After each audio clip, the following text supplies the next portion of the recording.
Gusto ko lang ipamukha sa mga kakilala ko, sa mga kaibigan ko, at lahat na nagsasabi na mali ako sa pagsuporta sa mga Duterte.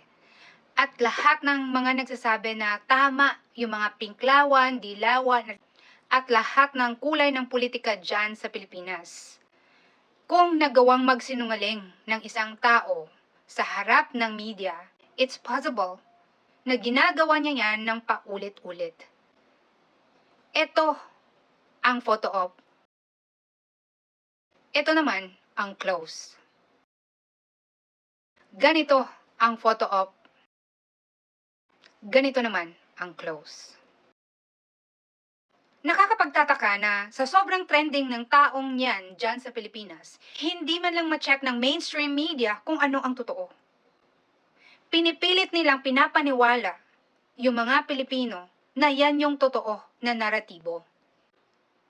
Obvious naman kung sino yung ayaw sa katotohanan. Problema nga lang, dominated by the Duterte supporters ng social media. Kaya, yung ginagawa ng mainstream media ay iniiba nila ang istorya dahil alam nila na kapag sinesearch ang anumang issue online, worldwide, yung sulat ng mainstream media ang nababasa at yung sulat nila ang nakikita at maaaring paniniwalaan ng mundo. So anong laban natin dyan? Ano ang laban ng social media sa mainstream media? Well, akala natin wala, pero meron. If we post on our social media yung totoong mga nangyayari, and not just merely share yung mga posts ng mga vloggers, kasi alam na natin, paulit-ulit na. Ilan bang mga vloggers ko no na sumusuporta kay Duterte na naging traidor? At isa pa, ilang beses na bang mga supporters ko no ni Duterte dyan na nagsasabi, meron akong ebidensya, meron akong ipapakita, tapos asan na? Nasaan na? Diba? I admit, isa din ako sa nabudol ng mga taong yan. Kaya galit ako kasi kung meron kayong ebidensya, dapat inilabas nyo na. Hindi na sana napunta si Tatay Digong sa ICC. Kaya alam nyo ba, hindi na ako nagtitiwala sa mga taong nagsasabing Duterte supporter sila, pero pa-famous. Pero nagbebenta na kung ano-ano sa social media. Why? Because they are taking advantage of you. Mga Pilipino na, I'm sorry to say this, pero marami sa inyo talagang gullible. Nakakagalit lang na lahat na lang ng issue kinokonect kay Tatay Digong at kay Inday Sara. Yan yung pinaka-insulto sa mga Pilipino kasi pinapamukha ng administrasyon ngayon na wala kayong alam, na hindi kayo nag-check sa social media at hindi kayo nagbabasa.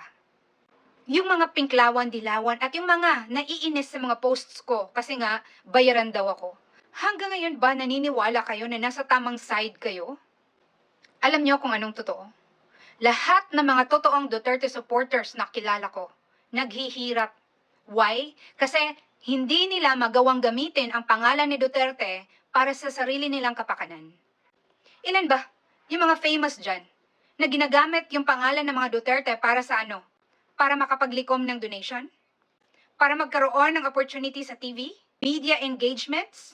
At dumami yung mga followers sa social media nila?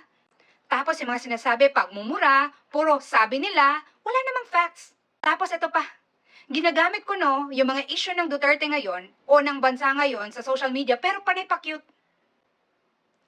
Mga gandang-ganda sa sarili. Kaya ako bilang supporter ni Tatay Digong mula noong 2015, nagagalit ako sa mga abusado, sa mga manggagamit, at sa lahat ng mga pa-famous dyan na sumusuporta ko no kay Tatay Digong, pero hindi naman sila DDS.